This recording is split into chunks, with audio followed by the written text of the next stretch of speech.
दोस्तों,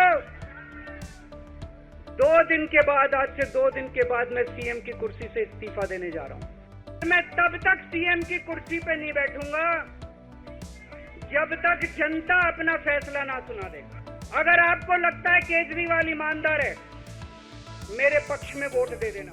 15 सितंबर को अपने इस बयान के साथ अरविंद केजरीवाल ने दिल्ली के सीएम पद से दूसरी बार इस्तीफा देने का ऐलान किया। इस ऐलान के बाद से एक बात की चर्चा तेज होने लगी। चर्चा ये कि केजरीवाल के बाद अब दिल्ली की जिम्मेदारी किसके कंधे पर होगी। आज यानी 17 सितंबर को इस सस्पेंस से भी पर्दा उठ गया।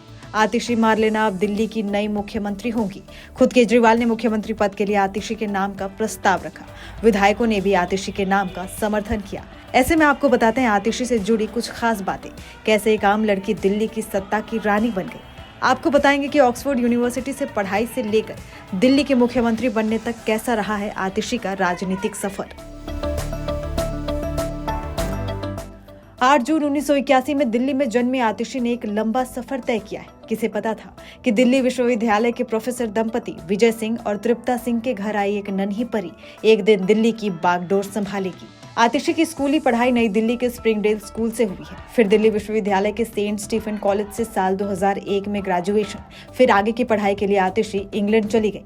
आतिशी ने ऑक्सफोर्ड यूनिवर्सिटी से मास्टर्स की डिग्री हासिल की। पढ़ाई पूरी करके आतिशी भारत लौटी। कुछ दिन आंध्र प्रदेश के ऋषि वैली स्कूल में काम किया। फिर एक गैर सरकारी संगठन संभावना इंस्टीट्यूट ऑफ पब्लिक पॉलिसी के साथ भी जुड़ी रही। राजनीतिक सफर की बात करें तो आम आदमी पार्टी की स्थापना के समय से ही आतिशी इस पार्टी से जुड़ी रही हैं। आम आदमी पार्टी ने साल 2013 में पहली बार दिल्ली का विधानसभा चुनाव लड़ा था और तभी से आतिशी पार्टी की घोषणा पत्र मसौदा समिति की प्रमुख सदस्य रही हैं।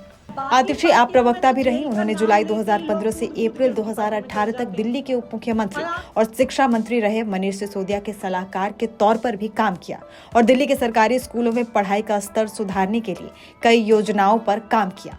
पार्टी के गठन के शुरुआती दौर में इसकी नीतियों को आकार देने में भी आतिशी की अहम भूमिका रही है।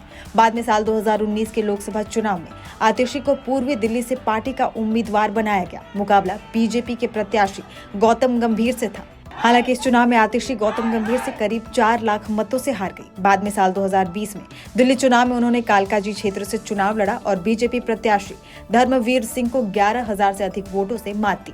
इसके बाद से ही आतिशी का सियासी ग्राफ तेजी से ऊपर की तरफ बढ़ा। साल 2020 के चुनाव के बाद उन्हें आम आदमी पार्टी की गोवा इकाई का प्रभारी बनाया गया। केजरीवाल ने गिरफ्तारी का संकट मंडराने से पहले ही अपनी कैबिनेट में फेरबदल किया और 9 मार्च 2023 को आतिशी को कैबिनेट मंत्री पद की शपथ दिलाई गई। दिल्ली शराब घोटाले में मनीष सिसोदिया और मुख्यमंत्री अरविंद केजरीवाल की गिरफ्तारी के बाद आतिशी की भूमिका और महत्वपूर्ण हो गई थी। केजरीवाल के इस्तीफे के ऐलान के बाद से ही आतिशी के नाम की चर्चा तेज थी और आज विधायक दल की बैठक में उनके नाम पर मुहर भी लग गई।